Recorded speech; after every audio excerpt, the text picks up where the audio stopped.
জাতীয় থেকে আন্তর্জাতিক প্রান্তিক জনপদ থেকে নগর চারপাশে ঠিক কি ঘটছে এই মুহূর্তে তা নিয়ে আয়োজন এখন চারদিক আপনাদের সঙ্গে আছে আমি সানিম রিথা। রাজধানীর শাহবাগে আন্দোলনরত প্রকৌশল শিক্ষার্থীদের উপর লাঠিচার্জের ঘটনায় দুঃখ প্রকাশ করেছেন ডিএমপি কমিশনার শেখ সাজ্জাদ আলী। এ সময় শিক্ষার্থীদের পক্ষ থেকে জানানো হয় ৩ দফা দাবি এখনও পূরণ হয়নি, আন্দোলন চলবে, তবে জনদুর্ভোগ হয় এমন স্থানে আর আন্দোলন করবে না তারা। বুধবার রাত 10টার দিকে শাহবাগে আসেন ডিএমপি কমিশনার। সেখানে তিনি জানান পুলিশের লাঠিচার্জের ঘটনায় বৃহস্পতিবার তদন্ত কমিটি গঠন করা হবে। এরপর ব্রিফিংয়ে শিক্ষার্থীরা জানান বৃহস্পতিবার বিকেল 5টায় পরবর্তী কর্মসূচি সংবাদ সম্মেলনের মাধ্যমে জানিয়ে দেওয়া হবে। এরপর শাহবাগ ছেড়ে যান আন্দোলনরত শিক্ষার্থীরা। পরে স্বাভাবিক হয় যান চলাচল। এর আগে রেল ভবন 2 উপদেষ্টার সঙ্গে শিক্ষার্থীর প্রতিনিধিরা বৈঠক করেন, সেখানেও কোনো সমাধান হয়নি। বৈঠক শেষে উপদেষ্টা ফাউজুল কবির খান জানান এখনও কোনো আনুষ্ঠানিক সমাধান হয়নি, বৃহস্পতিবার আবারও বৈঠক হবে। এ সময় শাহবাগে লাঠিচার্জের ঘটনা অনাকাঙ্ক্ষিত বলেও মন্তব্য করেন উপদেষ্টা।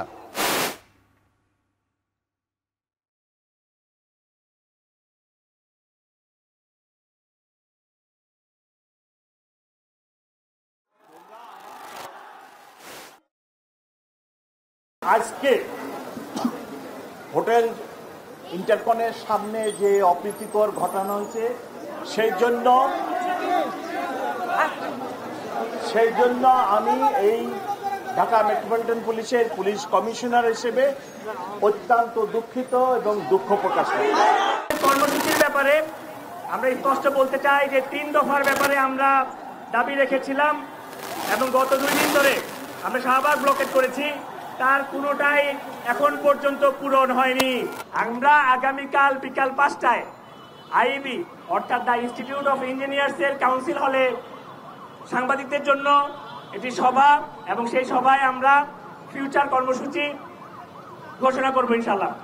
দাবি দেওয়া হতে পারে, আলোচনা হতে পারে, সবকিছু হতে পারে, কিন্তু কথায় কথায় এই যে শাহবাগ অবরোধ করা, কথায় কথায় যমুনায় যাওয়া, এটা তো কোনো গ্রহণযোগ্য একটা ব্যাপার হতে পারে না। যিনি পুলিশ কর্মকর্তা যিনি যাবেন তিনি দুঃখ প্রকাশ করবেন, তো এইটুকুই আমাদের পক্ষে করা সম্ভব ছিল এবং আমরা সেটা করেছি। এবং এই যে নোটিফিকেশন যেটা হয়ে গেছে, আমরা খুব শীঘ্রই আমরা বসবো।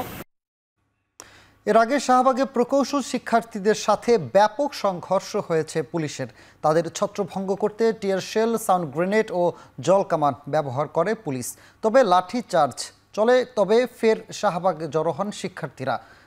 বুধবার সকালে দ্বিতীয় দিনের মতো শাহবাগ মোড় অবরোধের পর শিক্ষার্থীরা মিন্টু রোড ও ইন্টারকন্টিনেন্টাল মোড়ে অবস্থান নিলে পরিস্থিতি উত্তেজনাকর হয়ে ওঠে। এ সময় পুলিশ ও শিক্ষার্থীদের মধ্যে ধাওয়া পাল্টা ধাওয়া হয়। তাদের ছত্রভঙ্গ করতে একাধিক সাউন্ড গ্রেনেড নিক্ষেপ এবং জল কামান ব্যবহার করে পুলিশি অভিযানের পর দুপুর 2টার দিকে শিক্ষার্থীরা মিন্টু রোড থেকে সরে গিয়ে শাহবাগের দিকে অবস্থান নিতে থাকেন। প্রায় 2টা 20 মিনিটের দিকে পুলিশ ইন্টারকন্টিনেন্টাল মোড় থেকে শিক্ষার্থীদের ধাওয়া দিয়ে পরিবাগ মোড়ের দিকে নিয়ে যায়। তাদের দাবি ডিপ্লোমা প্রকৌশলীদের নামের আগে প্রকৌশলী লিখতে না দেয়া, ডিপ্লোমা প্রকৌশলীদের কাউকে পদোন্নতি দিয়ে 9ম গ্রেডে উন্নতি না করা এবং 10ম গ্রেডের চাকরিতে প্রবেশের ক্ষেত্রে স্নাতক প্রকৌশলীদের সুযোগ দেওয়া।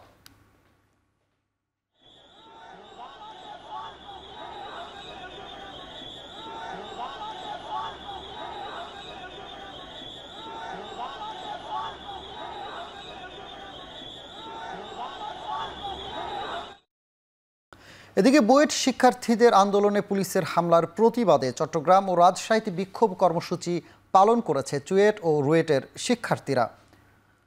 চট্টগ্রামে 2 নম্বর গেট মোড়ে সড়ক অবস্থা নিয়ে বিক্ষোভ শুরু করেন চুয়েট শিক্ষার্থীরা। এ সময় বুয়েটের শিক্ষার্থীদের শান্তিপূর্ণ আন্দোলনে পুলিশের হামলায় তীব্র নিন্দা ও প্রতিবাদ জানান তারা।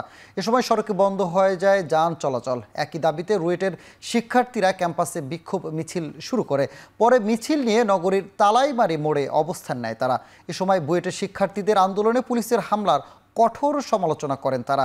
হামলায় জড়িতদের সুষ্ঠু বিচার না হওয়া পর্যন্ত কর্মসূচি চালিয়ে যাওয়ার ঘোষণা দেন তারা।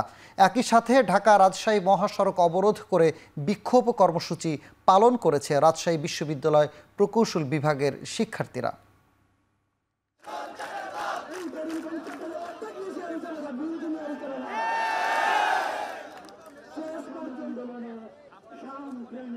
একটা শান্তিপূর্ণ অবস্থায় গিয়েছিলাম ঢাকাতে, কিন্তু হচ্ছে আমাদের ভাইদের উপর নেককারজনক হামলা হয়েছে। এর প্রতিবাদে আমরা 5 দফা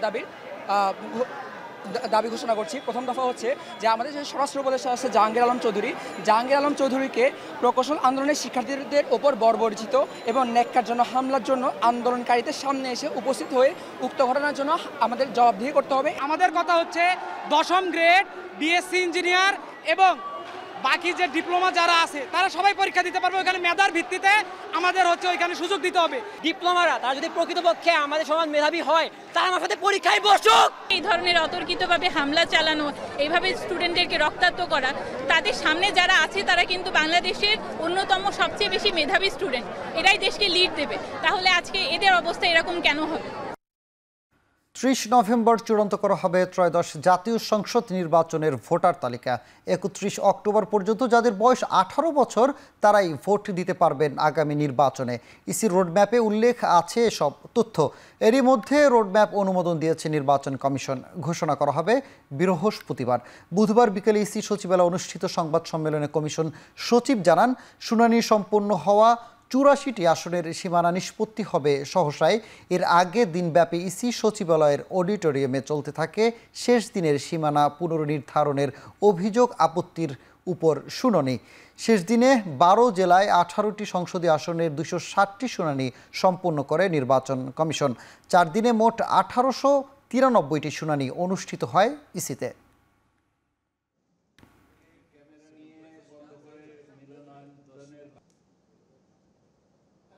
আমরা যে কর্মপরিকল্পনাটা করেছি সে কর্মপরিকল্পনাটা আপনাদেরকে জানাবো যথাসম্ভব শীঘ্রই এটাকে করব, কেন এটার সাথে অনেক কিছু সম্পর্কিত আছে। এই তাগিদটা আমরাও বুঝি।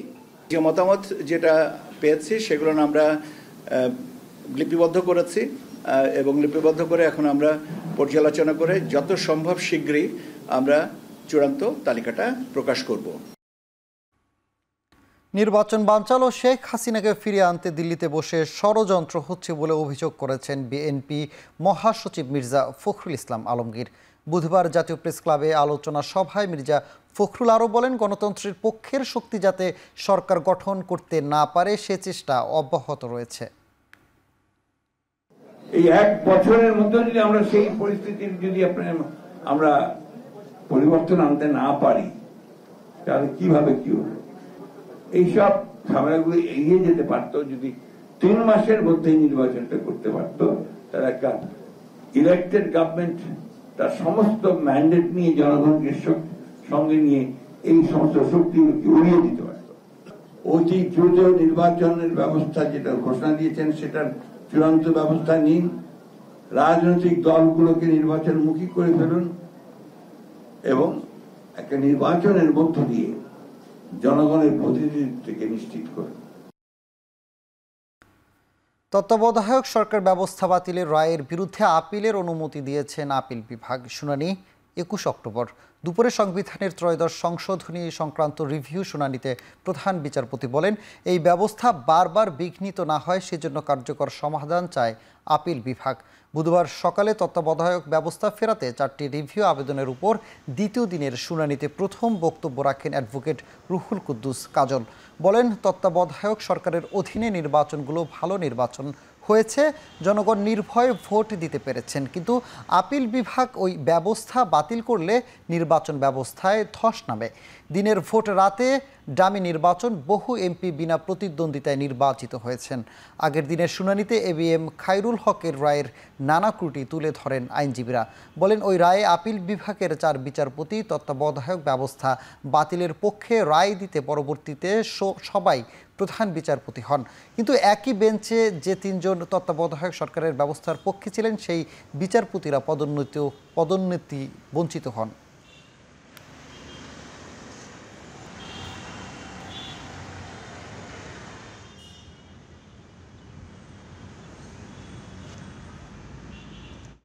জুলাই গণ অভ্যুত্থানে আবু সাইদ হত্যা মামলায় রাষ্ট্রপক্ষের সূচনা বক্তব্য শেষ হয়েছে। সাক্ষ্য গ্রহণ হবে বৃহস্পতিবার।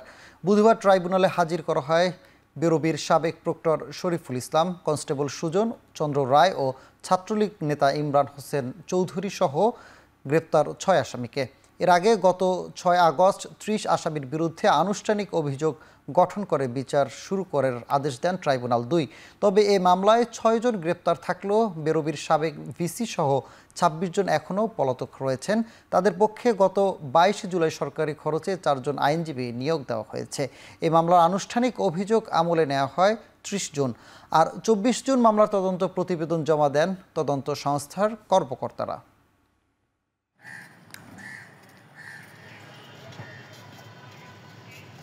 মামলায় 30 জন আসামি আছেন, তার মধ্যে 6 জন উপস্থিত আছেন, গ্রেপ্তার করা হয়েছে, বাকি 30 জন পলাতক আছেন। আমরা এটাও তুলে ধরেছি যে পলাতক থাকলেও তাদের ব্যাপারে যথাযথ লিগ্যাল ডিফেন্স তাদেরকে দেওয়া হবে এবং আমরা তাদের বিরুদ্ধে অপরাধ প্রমাণ করতে সক্ষম হব। এই বার্তার মাধ্যমেই আজকের আনুষ্ঠানিক বিচারের যাত্রা শুরু হলো। জাতির প্রতি আমাদের যে দায়বদ্ধতা, জাতির প্রতি আমাদের যে অঙ্গীকার, সেটা আমরা বাস্তবায়ন করার ধাপে প্রবেশ করেছি। ইনশাআল্লাহ আগামীতে কন্টিনিউয়াসলি এই বিচার কার্য চলবে। দ্রুততম সময়ের মধ্যে সকল আইনি প্রক্রিয়া অনুসরণ করার মধ্য দিয়ে এই বিচারে আমরা শুভ সমাপ্তির দিকে যেতে পারব। ডাকসু ও হল সংসদ নির্বাচনে দ্বিতীয় দিনের মতো সরগরম ছিল ঢাকা বিশ্ববিদ্যালয়ের ক্যাম্পাস। প্রার্থীরা শিক্ষার্থীদের হাতে হাতে লিফলেট বিতরণ করেন, দেন নানা রকম প্রতিশ্রুতি। তবে এদিনও আচরণবিধি লঙ্ঘনের অভিযোগ উঠেছে অনেকের বিরুদ্ধে। প্রশাসন প্রভাবিত এবং পক্ষপাতিত্ব আচরণ করে যাচ্ছে অভিযোগ তোলা হয়। এসব অভিযোগে ক্যাম্পাসের বিভিন্ন জায়গায় ছাত্র শিবির সহ অনেকের প্রচারণা বিলবোর্ড সরিয়ে নিয়েছে বিশ্ববিদ্যালয়ের প্রক্টোরিয়াল টিম।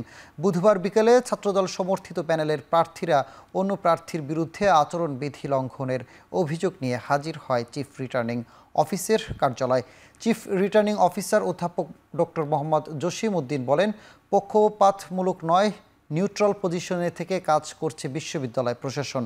কেউ ডাকসু বানচালের চেষ্টা করলেও প্রশাসন নির্বাচনের দিকে এগিয়ে যাবে।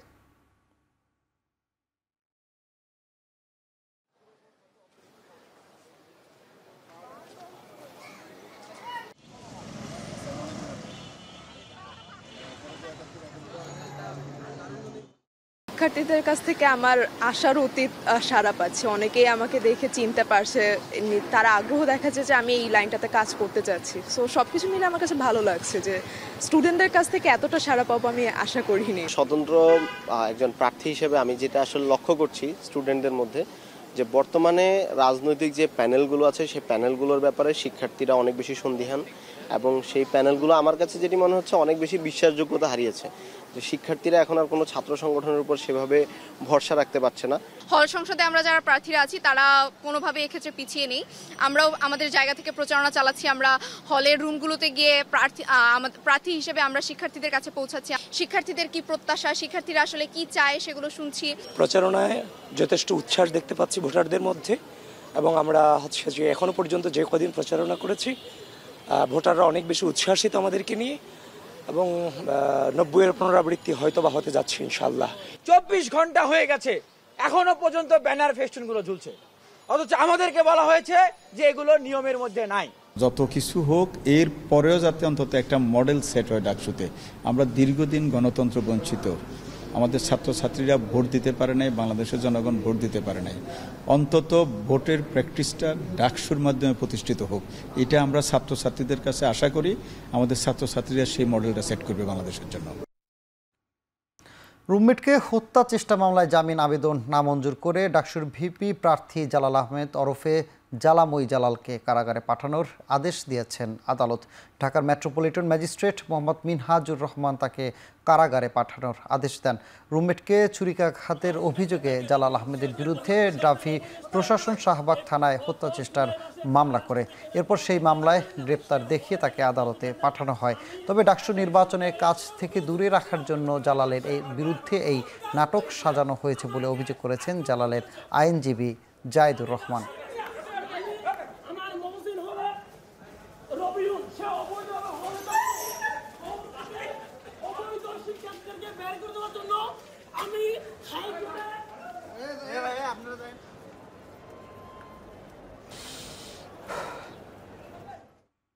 পুনরায় তারিখ নির্ধারণ হলো রাজশাহী বিশ্ববিদ্যালয় কেন্দ্রীয় ছাত্র সংসদ রাকসু নির্বাচনের। চতুর্থবারের মতো পুনরায় তফসিল অনুযায়ী নির্বাচন হবে আগামী 25 সেপ্টেম্বর বুধবার রাতে রাকসুর প্রধান নির্বাচন কমিশনের অধ্যাপক এফ নজরুল ইসলাম স্বাক্ষরিত বিজ্ঞপ্তিতে বিষয়টি জানানো হয়। বিজ্ঞপ্তিতে বলা হয়, সনাতন ধর্মাবলম্বীদের মহাষষ্ঠীর বিষয়টি বিবেচনা করে আগামী 28 সেপ্টেম্বরের পরিবর্তে 25 সেপ্টেম্বর রাকসু নির্বাচন অনুষ্ঠানের সিদ্ধান্ত গ্রহণ করা হয়েছে। এছাড়াও তফসিল অনুযায়ী মনোনয়নপত্র বিতরণ চলবে আগামী 31 আগস্ট পর্যন্ত। মনোনয়নপত্র দাখিলের সময় 1 সেপ্টেম্বর থেকে 4 সেপ্টেম্বর। মনোনয়নপত্র বাছাই হবে 6 ও 7 সেপ্টেম্বর এবং মনোনয়নপত্র প্রত্যাহার হবে 10 সেপ্টেম্বর। সবশেষ প্রার্থীদের চূড়ান্ত তালিকা প্রকাশ করা হবে আগামী 11 সেপ্টেম্বর।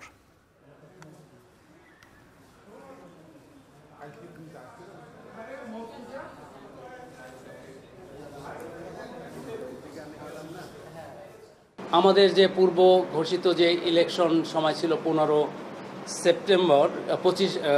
সেপ্টেম্বর, সেইটা আমরা রাখতে পারছি না, কারণ আমরা নির্বাচন কমিশন সুষ্ঠুভাবে, সুন্দরভাবে এবং নিরাপত্তার সঙ্গে এই নির্বাচনটা অনুষ্ঠিত করতে চাই।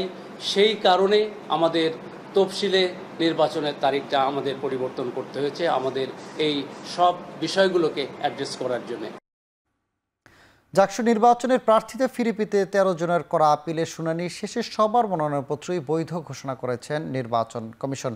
বৃহস্পতিবার প্রার্থিতা প্রত্যাহার ও 29 আগস্ট চূড়ান্ত প্রার্থী তালিকা প্রকাশের পর শুরু হয় প্রচার কার্যক্রম।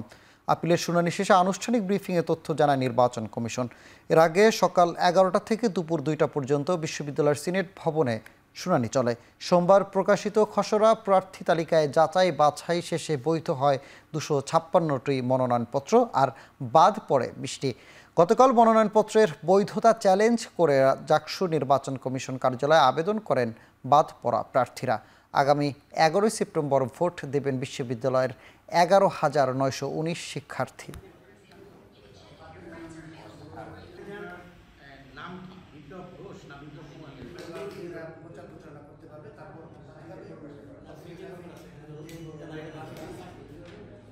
কেউ ধর্মীয় সম্প্রীতি বিনষ্টের চেষ্টা করলে তা মেনে নেওয়া হবে না। রেল ভবনে 3টি মসজিদ ও মন্দিরকে জমির বরাদ্দপত্র হস্তান্তর অনুষ্ঠানে কথা বলেন প্রধান উপদেষ্টা প্রেস সচিব শফিকুল আলম। আরও বলে, নির্ধারিত মূল্যে খিলক্ষেত রেলওয়ে জামে মসজিদ, আন্নুর জামে মসজিদ ও খিলক্ষেত সার্বজনীন শ্রী শ্রী দুর্গা মন্দিরের জন্য রেলওয়ের পক্ষ থেকে জমি দেওয়া হয়েছে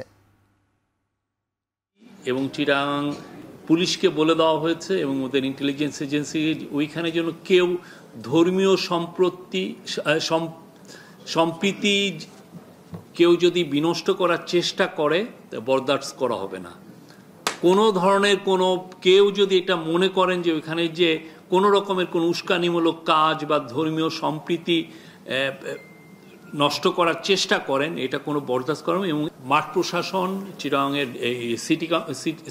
সীতাকুণ্ডের ইউএনও, চিটাগাংয়ের ডিসি, চিটাগাংয়ের পুলিশ কর্তৃপক্ষ এবং সেইখানে যারা ইন্টেলিজেন্স এজেন্সির যারা কাজ করেন সবাইকে নির্দেশনা দেওয়া হয়েছে। বিচার ব্যবস্থার সংস্কার, আওয়ামী সন্ত্রাসীদের গ্রেপ্তারের দাবি ও গোপনে গণহত্যাকারীদের জামিনের অভিযোগ তুলে আইন উপদেষ্টা ও স্বরাষ্ট্র উপদেষ্টার পদত্যাগের দাবি করেন জুলাই ঐক্যের নেতৃবৃন্দরা। বুধবার সকালে প্রেস ক্লাবে থেকে হাইকোর্ট অভিমুখী বিক্ষোভ মিছিল করে এ দাবি জানান তারা। 24-এর গণ অভ্যুত্থানে হত্যাকারীদের দ্রুত বিচারের আওতায় আনার দাবির পাশাপাশি অপরাধীদের জামিনে মুক্তি দেয়া নিয়ে শঙ্কা প্রকাশ করেন তারা। হাইকোর্টের সামনে অবস্থান নিয়ে আন্দোলনকারীরা অভিযোগ করেন, জুলাই হত্যার বিচারক সংস্কার প্রক্রিয়ায় সরকার খুব একটা আন্তরিক নয়। এ সময় গণ অভ্যুত্থানের চেতনা ধারণ করে সরকারকে উদ্যোগী হবার আহ্বান জানান জুলাই ঐক্যের নেতৃবৃন্দরা।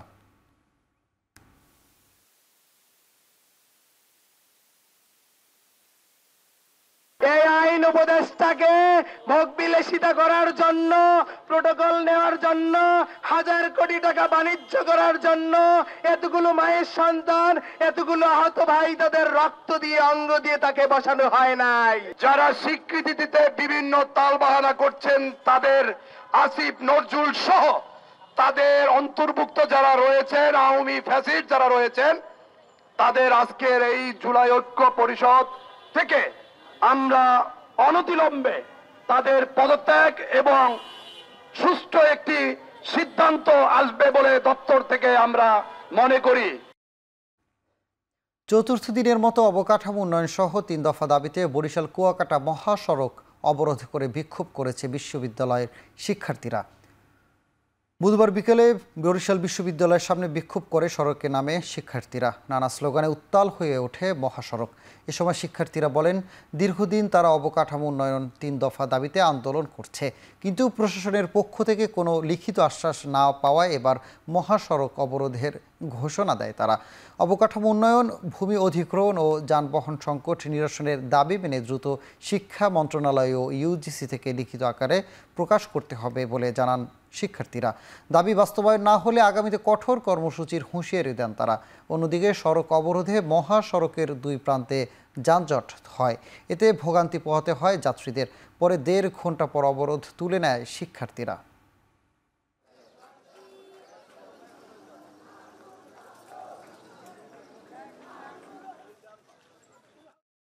আমাদের 3টি মৌলিক দাবি হলো অবকাঠামোগত উন্নয়ন এবং আমাদের প্রাপ্য জমি অধিগ্রহণ এবং আমাদের নিরাপদ পরিবহন সংকট নিরসন। তো আমরা চাই আমাদের এই সংকটগুলো নিরসন হোক। আমরা চাচ্ছি অতি দ্রুত সময়ের মধ্যে আমাদের একটা রোডম্যাপ দেখানো হোক, যে রোডম্যাপে আসলে আমরা আস্থা রাখতে পারি। যতক্ষণ পর্যন্ত আমরা আশ্বাস পাবো ততদিন আমাদের আন্দোলন চলবে। রাজধানীতে নতুন খেলার মাঠ কিংবা পার্ক তৈরি না করে আবাসন ব্যবসায়ীদের চাপে উন্মুক্ত জায়গা কমিয়ে সরকার ভবনের উচ্চতা বাড়ানোর পথে হাঁটছে বলে অভিযোগ করেছেন নগর পরিকল্পনাবিদরা। বাংলা মোটরে বাংলাদেশ ইনস্টিটিউট অব প্ল্যানার্স ভবনে আয়োজিত ড্যাপ সংশোধনের উদ্যোগ বিআইপির পর্যবেক্ষণ শীর্ষক সংবাদ সম্মেলনে এ অভিযোগ করেন তারা। এ সময় পরিকল্পনাবিদরা বলেন, ঢাকা শহরকে পরিকল্পিতভাবে গড়ে তোলার জন্য যে বিশদ অঞ্চল পরিকল্পনার তৈরি করা হয়েছিল তা ব্যবসায়িক স্বার্থে আবারও সংশোধনের উদ্যোগ নেওয়া হচ্ছে। নগরবিদরা অভিযোগ করেন, গেজেট প্রকাশিত হওয়ার 3 বছরে এখন পর্যন্ত কোনো খেলার মাঠ ও পার্ক তৈরি করা হয়নি। আবাসন ব্যবসায়ীদের দাবির কাছে সরকার রাজধানীর বেশিরভাগ এলাকায় ভবন নির্মাণ ফ্লোর এরিয়া বেশি বাড়ানোর নীতিগত সিদ্ধান্ত নিয়েছে, যার ফলে বাসযোগ্যতা হারাতে পারে ঢাকা। খেলার মাঠগুলোকে তৈরি করে না। রাজুক এবং মন্ত্রণালয় তারা আমাদেরকে বাদ দিবেন, আমরা হচ্ছে প্ল্যানারদেরকে বাদ দিয়ে আর্কিটেক্ট রিহেবকে নিয়ে মন্ত্রণালয় দিনের পর দিন মিটিং করেছে কি ঢাকার এই প্ল্যানটাকে মডিফিকেশন করবে। আমরা প্ল্যানাররা নাই এবং এটা নিয়ে আমাদেরকে বাদ দিয়ে উপদেষ্টা পরিষদের বৈঠকে চলে গিয়েছিল। আমরা কয়েক মাস আগের কথা বলছি, বৈঠকে চলে গিয়ে যাই উপদেষ্টা পরিষদ ঠিকই আছে যে প্ল্যানাররা নাই, তাহলে এটা কীভাবে হলো। আমরা তো সারা বাংলাদেশের পরিকল্পিত উন্নয়ন নিয়ে কথা বলার কথা ছিল, অথচ আর তারা বারবার আমাদেরকে এই মিটিংগুলোতে নিয়ে ব্যতিব্যস্ত করে রাখছে যে ঢাকার ড্যাপ এবং ফার বাড়ানো নিয়ে, অথচ বাংলাদেশকে ঢেলে সাজানোর সময় ছিল এখন। বিএনপির রাজনীতির সঙ্গে জাতীয় কবি নজরুল ইসলামের চিন্তা ভাবনা চেতনা একাকার বলেছেন বিএনপির ভাইস চেয়ারম্যান শামসুজ্জামান দুদু। প্রেস ক্লাবে জাতীয় কবির মৃত্যুবার্ষিকীর স্মরণ সভায় আরও বলেন, যারা জাতীয় সঙ্গীত তৈরি করেছিলেন 71 সালে তাদেরকে ধন্যবাদ দেয়, কিন্তু আরেকটু বিবেচনা করলে দেখা যাবে জাতীয় কবির অনেক কবিতায় বাংলা শব্দে আছে, কিন্তু জাতীয় সঙ্গীতে কি বাংলাদেশ শব্দটি আছে? কে যদিও প্রশ্ন করে তাহলে কাজী নজরুল ইসলাম এই বিবেচনার সামনে চলে আসে। বিএনপির রাজনীতির সঙ্গে কাজী নজরুল ইসলামের ভাবনা, চিন্তা, চেতনা, চরিত্র আমি বলবো একাকার। যারা বাংলাদেশের জাতীয় সঙ্গীত তৈরি করেছিলেন 71 সালে, আমি তাদের ধন্যবাদ দিই, কিন্তু আরেকটু বিবেচনা করলে পরে তার অনেক কবিতাই বাংলাদেশ আছে, কিন্তু জাতীয় সঙ্গীতেও কি বাংলাদেশ উচ্চারণ করা আছে? এই প্রশ্ন যদি কেউ করে তাহলে কিন্তু কাজী নজরুল ইসলাম ওই বিবেচনার সামনে চলে আসে। উন্নত গণতান্ত্রিক সমাজ প্রতিষ্ঠার মূল প্রেরণা জাতীয় কবি নজরুল ইসলাম সহ এমন মন্তব্য করেছেন বিএনপির সিনিয়র যুগ্ম মহাসচিব রুহুল কবির রিজভী। বুধবার সকালে ঢাকা বিশ্ববিদ্যালয় প্রাঙ্গণে কবির সমাধিস্থলে শ্রদ্ধা জানিয়ে সাংবাদিকদের কথা বলেন তিনি। স্বৈরাচার সরকারের পতন হলেও দেশ এখনও গণতন্ত্র প্রতিষ্ঠা হয়নি। রমজানের আগে অবাধ ও সুষ্ঠু নির্বাচন হলে 15 বছরের বঞ্চিত মানুষের ভোটাধিকার প্রতিষ্ঠিত হবে বলেও মন্তব্য করেন তিনি। এ সময় তিনি আরও বলেন, উন্নত গণতান্ত্রিক সমাজ প্রতিষ্ঠার লক্ষ্যে সবাইকে ঐক্যবদ্ধ হয়ে এগিয়ে যেতে হবে। এছাড়াও কবির সমাধিতে শ্রদ্ধা জানায় সংস্কৃতি মন্ত্রণালয়, নজরুল ইনস্টিটিউট সহ রাজনৈতিক দল ও বিভিন্ন সাংস্কৃতিক সংগঠন। আয়োজনে অংশ নেন ঢাকা বিশ্ববিদ্যালয়ের উপাচার্য সহ বিভিন্ন হলের শিক্ষার্থীরা।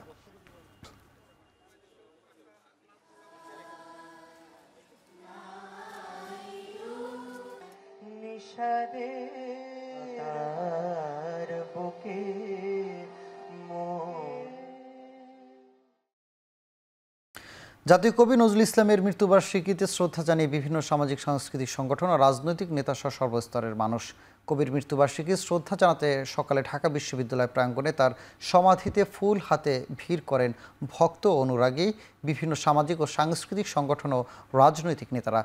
কবি নজরুলকে উন্নত গণতান্ত্রিক সমাজ প্রতিষ্ঠার অন্যতম প্রেরণা বলছেন তারা। ঢাকা বিশ্ববিদ্যালয়ে কবিকে নিয়ে আগের চেয়ে বেশি গবেষণা হচ্ছে বলে দাবি করেছেন উপাচার্য। আর নজরুলের অমূল্য সব সাহিত্যকর্ম বিশ্বমঞ্চে ছড়িয়ে দেওয়ার আহ্বান জানান কবির নাতিনি খিলখিল কাজী। আমাদের অতিথি শিল্পী শম্পা দাস বিশিষ্ট নজরুল সঙ্গীত বিদ্যালয় সঙ্গীত বিভাগের আয়োজনে শেখ জেরিন শবনম। গণতান্ত্রিক সমাজ প্রতিষ্ঠার লক্ষ্যেই আমাদের এগিয়ে যেতে হবে এবং তার মূল প্রেরণাই হচ্ছে আমাদের জাতীয় কবি কাজী নজরুল ইসলামের লেখা অমর গান, কবিতা এবং বিভিন্ন লেখনী। ঢাকা বিশ্ববিদ্যালয়ের তরফ থেকে আপনাদেরকে সবাইকে সাথে নিয়ে আপনারা জানেন যে নজরুল গবেষণার উপরে তুলনামূলকভাবে আমরা গুরুত্ব বাড়ানোর চেষ্টা করছি। অবশ্যই ভাবে কাজী নজরুল ইসলামকে বহির্বিশ্বে পৌঁছানোর জন্য তার রচনাবলী, অনুবাদ এবং তার যাবতীয় কর্ম, সেগুলো অনুবাদের মাধ্যমে আমরা যেন বহির্বিশ্বে তাকে পরিচিত করতে পারি। চট্টগ্রাম বন্দরে অনুপ্রবেশের সময় 3 জনকে আটক করেছে বন্দর কর্তৃপক্ষ। এর মধ্যে একজনের কাছে পাসপোর্টও পাওয়া গেছে। বুধবার বন্দরে বিভিন্ন জায়গা থেকে তাদের আটক করে নিরাপত্তা বাহিনীর সদস্যরা। বন্দর কর্তৃপক্ষ জানায় বুধবার সকাল 8:30টার দিকে বন্দরের 11 নম্বর জেটি এলাকায় ঘোরাফেরার সময় বন্দর নিরাপত্তা সদস্যরা মাহফুজ শেখ নামে একজনকে আটক করেন। জিজ্ঞাসাবাদে সে জানায় বিদেশগামী জাহাজে ঢুকে বিদেশে পাড়ি দেওয়ার উদ্দেশ্যে বন্দরে ঢোকেন তিনি। তার কাছ থেকে একটি পাসপোর্ট, জাতীয় পরিচয়পত্র ও খাবার সহ একটি ব্যাগ পাওয়া গেছে। এছাড়া এই দিনে ভোরে বন্দরের 1 নম্বর গেটে একটি গাড়ির নিচ দিয়ে মালামাল চুরির উদ্দেশ্যে অবৈধভাবে অনুপ্রবেশের চেষ্টাকালে আটক হয় আবুল খায়ের নামের একজন। এছাড়াও দুপুরে জিসিবি 2 নম্বর গেট দিয়ে অন্য আরেকজনের প্রবেশ পাশ দিয়ে বন্দরের ভিতর অনুপ্রবেশের চেষ্টাকালে দায়িত্বরত নিরাপত্তা কর্মীদের কাছে মেহেদি হাসান লাবলু নামে আরেকজনকে আটক করেন। তাদেরকে বন্দর থানায় সোপর্দ করা হয়েছে।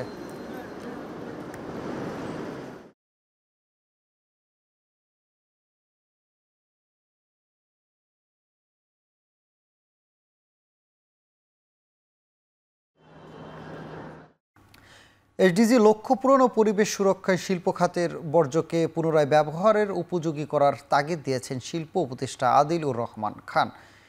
এফবিসিসিআই আয়োজিত সার্কুলার ইকোনমি বিষয়ক আলোচনা উপদেষ্টা বলেন, শিল্প খাতে পুনর্ব্যবহারযোগ্য কাঁচামালের সরবরাহ বাড়াতে নতুন উদ্যোক্তাদের স্বাগত জানাবে সরকার।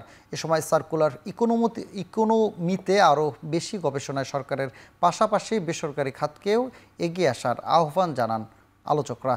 এ সময় পরিবেশ বান্ধব পণ্য নিয়ে কাজ করতে আগ্রহী এমন 10 স্টার্টআপ উদ্যোক্তার প্রতিজনকে 5 লাখ টাকা করে অর্থ সহযোগিতা দিয়েছে এফবিসিসিআইয়ের ইনভেশন অ্যান্ড রিসার্চ সেন্টার। এনডিপির সহযোগিতা আগামী সেপ্টেম্বরে নতুন উদ্যোক্তাদের কাছ থেকে আবেদন গ্রহণ করবে প্রতিষ্ঠানটি। যাচাই বাছাই শেষে ডিসেম্বরে অর্থায়ন করা হবে আরও উদ্যোক্তাদের।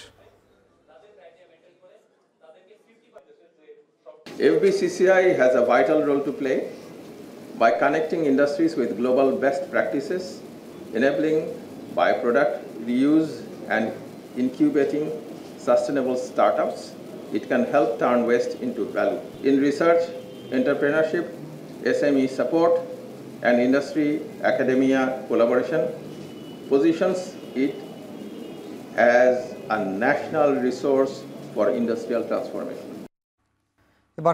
এবার আন্তর্জাতিক প্রসঙ্গ।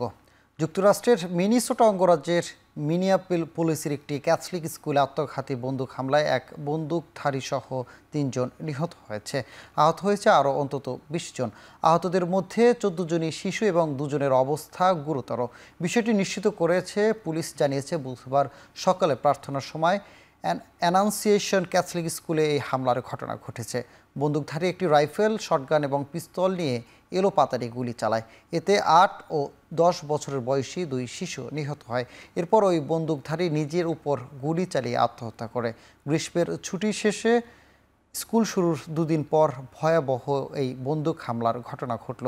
স্কুলটিতে তখন ৩৯৫ শিক্ষার্থী উপস্থিত ছিল। দেশটির শুটিং ডেভাসিসের তথ্য বলছে ২০২৫ সালে এখন পর্যন্ত শুধু প্রাথমিক ও মাধ্যমিক স্কুলে ১৪০টিরও বেশি বন্দুক হামলার খবর পাওয়া গেছে।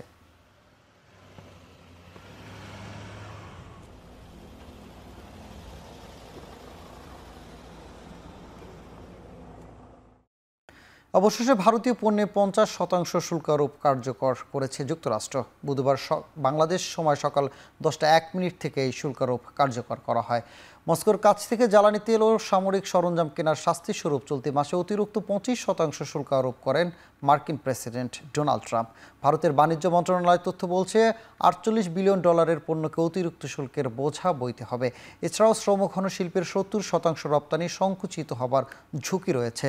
ইতিমধ্যে রপ্তানি স্থগিত করেছে তামিলনাড়ুর তিরুপুর, উত্তরপ্রদেশের নয়রা ও গুজরাটের সুরাতের পোশাকের প্রস্তুতকারকরা। বর্তমানে যুক্তরাষ্ট্রের বাজারে $৮৬ বিলিয়ন পণ্য রপ্তানি করে ভারত।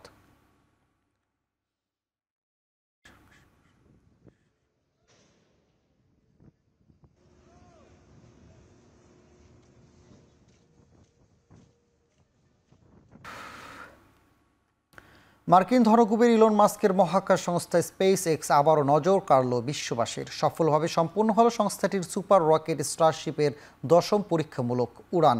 স্থানীয় সময় মঙ্গলবার সন্ধ্যা ৭:৩০টায় যুক্তরাষ্ট্রের টেক্সাস অঙ্গরাজ্যে স্পেস এক্সের স্টার বেস থেকে আকাশে ওড়ে ৪০৩ ফুট উঁচু দৈত্যাকার রকেট। নির্ধারিত সময়ে রকেটের উপরের অংশটি আলাদা হয়ে যায় নিচের সুপার হেভি বুস্টার থেকে। তবে এবার ভূমিতে না ফিরে বুস্টারটি পরীক্ষামূলকভাবে অবতরণ করে মেক্সিকোর উপসাগরের পানিতে।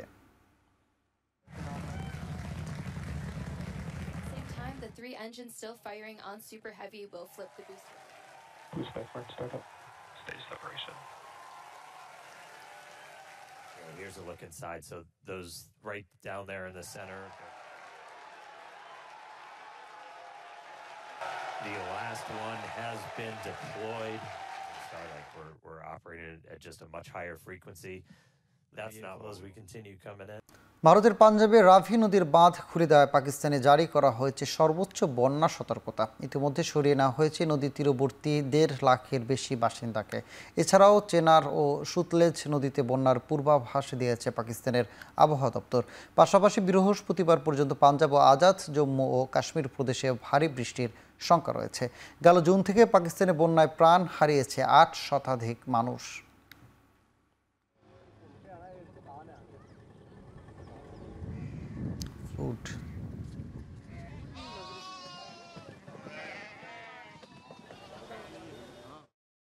ভারতের জম্মু কাশ্মীরের বৈষ্ণো দেবী মন্দিরের পাশে ভারী বৃষ্টিতে সৃষ্ট ভূমিধসে প্রাণহানি বেড়ে দাঁড়িয়েছে ৩০ জনে। আহতদের ভর্তি করা হয়েছে হাসপাতালে। ইতিমধ্যে স্থগিত করা হয়েছে তীর্থযাত্রা, চলছে উদ্ধার কাজ। কাশ্মীরের তাওই নদীর পানির উচ্চতা কিছুটা কমলেও চেনার নদীর পানির এখনও বিপদসীমার উপরে। নদীর তীরবর্তী ৫,০০০ মানুষকে নিরাপদে স্থানে সরিয়ে নেওয়ার কাজ করছে সেনাবাহিনী। ক্ষতিগ্রস্ত হওয়ায় সাময়িকভাবে বন্ধ রাখা হয়েছে জম্মু শ্রীনগর হাইওয়ে। ক্ষয়ক্ষতি এড়াতে রাতে জম্মুতে জারি করা হয়েছে ১৬৩ ধারা।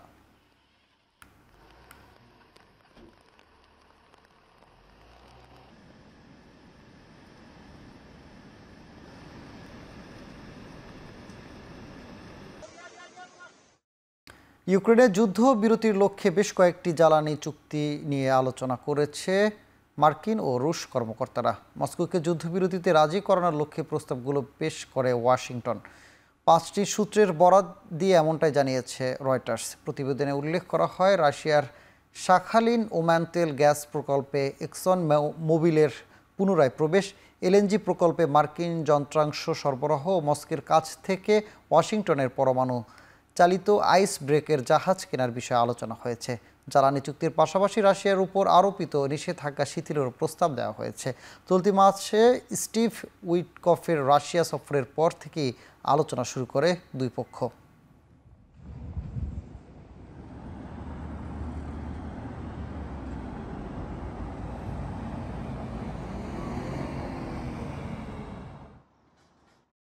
ইউক্রেনের পূর্বাঞ্চলীয় শিল্প এলাকায় ঢুকে নিজেদের শক্ত অবস্থান জানান দিচ্ছে রুশ বাহিনী। রাশিয়ার এই দাবি স্বীকার করেছে ইউক্রেনও। বেশ কিছুদিন ধরে ইউক্রেনের পূর্বাঞ্চলীয় শিল্প এলাকা নিপ্রোপেট্রোভস্কের দখল নেওয়ার চেষ্টা করে আসছিলেন পুতিন সেনারা। অবশেষে আঞ্চলিক সীমান্ত অতিক্রম করে সেই লক্ষ্যে আরও এক ধাপ এগিয়েছে মস্কো।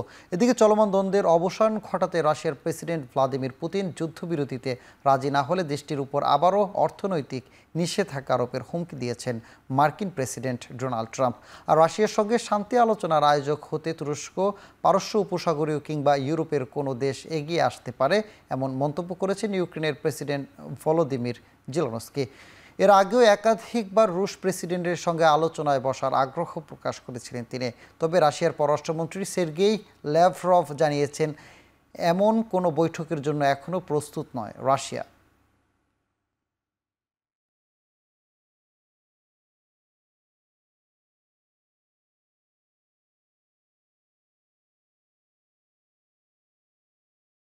সিরিয়ার রাজধানীর দামেস্কের দক্ষিণে ইসরায়েলি ড্রোন হামলায় মারা গেছেন দেশটির 6 সেনা কর্মকর্তা। বিষয়টি জানিয়েছেন দেশটির রাষ্ট্রীয় টেলিভিশন। দামেস্কের বাইরে নতুন করে ইসরায়েলি আগ্রাসনের বিষয়ে নিন্দা জানানোর একদিন পরই এই হামলা চালানো হলো।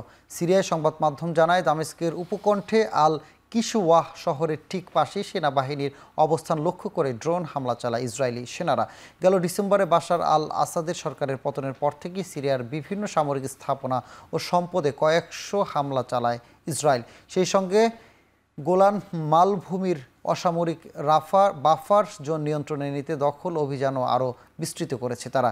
ইসরায়েলের এমন পদক্ষেপের অবস্থান আন্তর্জাতিক আইন আর স্থিতিশীল আন্তর্জাতিক সম্পর্কের ভিত্তি লঙ্ঘনকারী একটি ভয়ঙ্কর ও বিপজ্জনক পদক্ষেপ।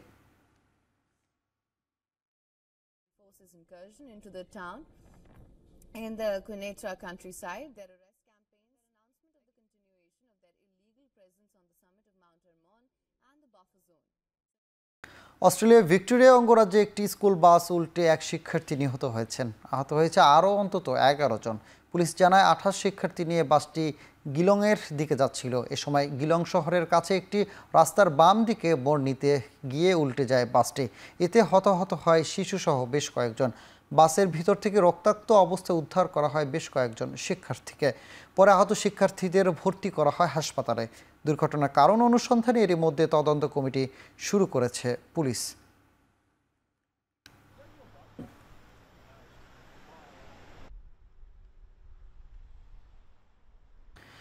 বিশ্ব ফুটবল নিয়ন্ত্রক সংস্থা ফিফার কাছ থেকে নিষেধাজ্ঞার শঙ্কা রয়েছে ভারতের। নির্দিষ্ট সময় সংবিধান সংশোধন না করলে ভারতের উপর আসতে পারে এই নিষেধাজ্ঞা। ফিফা এবং এএফসির পক্ষ থেকে এক যৌথ পত্রে এই বিষয়ে ভারতকে এরই মাঝে সতর্ক বার্তা দেওয়া হয়েছে। বলা হয়েছে 2017 সাল থেকে সর্বভারতীয় ফুটবল ফেডারেশন নিজেদের সংবিধান সংস্কারে কাজ করছে। এই লম্বা সময় বন্ধ রয়েছে সংগঠনের নির্বাচন প্রক্রিয়াও। এবার তাতে হস্তক্ষেপ করেছে ফিফা। আগামী 30 অক্টোবরের মধ্যে সুনির্দিষ্ট গঠনতন্ত্র অনুমোদন দেয়া না হলে নিষেধাজ্ঞার মুখে পড়বে ভারতীয় ফুটবল। আর সেটা হলে 3 বছরের মধ্যে দ্বিতীয়বার নিষিদ্ধ হবে দেশটির ফুটবল। তবে এই সংবিধান সংস্কারে তৃতীয় পক্ষের হস্তক্ষেপ থাকলেও নিষেধাজ্ঞা কার্যকর হবে বলে জানিয়ে রেখেছে ফিফা। চ্যাম্পিয়ন্স লিগে একই রাতে ইতিহাসের সাক্ষী হলো নতুন 3 ক্লাব। সাইপ্রাসের ফাফোস এফসি, নরওয়ের বোদো গ্লিম্ট ও কাজাকস্তানের কাইরাত প্রথমবারের মতো এই প্রতিযোগিতায় অংশ নেবে। চ্যাম্পিয়ন্স লিগের প্লে অফের শেষ পর্বে পাফুর 1-1 গোলে ড্র করেছে রেড স্টার বেলগ্রেডের সঙ্গে। 2 লেগ মিলিয়ে 3-2 ব্যবধানে জয় তাদের নিয়ে গেছে মূল পর্বে। ক্লাব প্রতিষ্ঠার মাত্র 11 বছরের মাথায় ইউরোপিয়ান ফুটবলের সবচেয়ে প্রেস্টিজিয়াস প্রতিযোগিতায় নামবে তারা। নরওয়ের বোদো গ্লিম্ট সবচেয়ে আসরের ইউরোপা লিগের সেমিফাইনাল খেলেছিল। এবার অস্ট্রেলিয়া ক্লাব স্টার গ্রাসকে হারিয়ে জায়গা করে নিয়েছে চ্যাম্পিয়ন্স লিগে। আর সবচেয়ে বড় অঘটনের জন্ম দিয়ে এই প্রতিযোগিতায় এসেছে কাজাকস্তানের কাইরথ আলমাতি। স্কটিশ ক্লাব সেল্টিককে হারিয়ে টাইব্রেকারে ইতিহাস গড়েছে দলটি।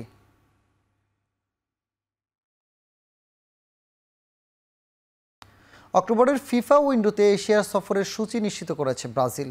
মাসের দ্বিতীয় সপ্তাহে 2 ম্যাচ খেলতে এশিয়া মহাদেশে আসবেন কার্লো আনচেলত্তির শিষ্যরা।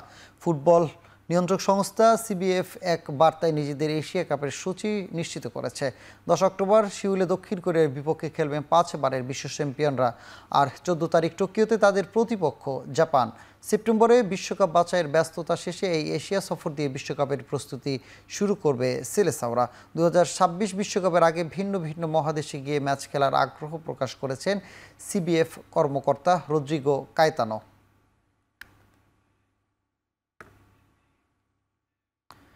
শেষ করছি এখন চারদিক। এখন টেলিভিশন ওয়েবসাইটে দেখতে ভিজিট করুন www.ekhon.tv এবং ফেসবুকে দেখতে ভিজিট করুন facebook.com.tv এবং ইউটিউবে দেখতে ভিজিট করুন youtube.com/c/ekhon tv।